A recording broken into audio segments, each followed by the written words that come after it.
Hello guys, ഇന്ന് ഇച്ചാപ്പക്കുട്ടൻ്റെ മദ്രസയിൽ നബിദിനത്തിൻ്റെ പരിപാടിയാണ്. അപ്പോൾ അതിന് പോകണം. രാവിലെ ഇച്ചാപ്പ എണീറ്റപ്പോൾ അവൻ്റെ കൂടെ ഇവള് എണീറ്റിട്ടുണ്ട്. ഇച്ചാപ്പക്കുട്ടൻ രാവിലെ എണീറ്റിട്ട് ഭയങ്കര ലക്ഷണക്കേടായിരുന്നു കേട്ടോ. പോകാൻ താല്പര്യമില്ല. ഉറക്കച്ചടവും ഒക്കെ കുറേ കഴിഞ്ഞിട്ടാണ് അത് മാറിയത്. രാവിലെ മദ്രസയിൽ ചെന്ന് ചെസ് നമ്പർ വാങ്ങിച്ചാലേ പരിപാടിക്ക് കയറാൻ പറ്റത്തുള്ളൂ. വൈകുന്നേരം ചോറുണ്ട് പള്ളിയിൽ നിന്നെല്ലാം പറഞ്ഞാണ് അവനെ ഞാൻ വിട്ടത്. അവൻ ഉച്ചക്ക് ചോറ് പള്ളിയിൽ നിന്നായിരുന്നു കഴിക്കാൻ. പിന്നെ നെയ്സുമോളെയും കുളിപ്പിച്ച് ഞാൻ ജോലിയെല്ലാം അതൊക്കെ കുളിച്ചൊരുങ്ങി നമ്മൾ പള്ളിയിലോട്ട് പോയി. കുഞ്ഞു മക്കളുടെയൊക്കെ പരിപാടി ഉണ്ടായിരുന്നു രാവിലെ.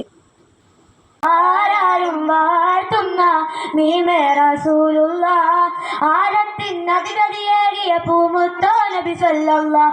കുളിരായ നബിയേ, അലിവായ നബിയേ, കനിവായ നബിയേ, കൽബിനുള്ളിൽ കുളിർ മഹബൂബ് നബിയേ, സലാം അലൈക സലാം അലൈക. ഇച്ചാപ്പക്കുട്ട സ്റ്റേജിൽ കയറി ഇരുപണ്ട്. അടുത്ത അവൻ്റെ പരിപാടിയാണ്. പറയൂ പറയൂ കുട്ടികളെ, നമ്മുടെ നബിയുടെ പേര് മുഹമ്മദ് സല്ലല്ലാഹു ആമന്ന ബി റസൂലില്ലാഹ്. അസ്സലാമു അലൈക്കും. ഇച്ചാപ്പക്കുട്ടൻ പാട്ടൊക്കെ നന്നായിട്ട് പാടി. അവൻ്റെ പാട്ട് കഴിഞ്ഞപ്പോഴത്തേക്കും ഞാനും നിസ്മോളും അവിടെ നിന്ന് ഇറങ്ങി. ഞങ്ങൾക്ക് വേറൊരു ഫംഗ്ഷന് പോകണം. അതിൻ്റെ വീഡിയോ താഴെ കൊടുത്തേക്കാം.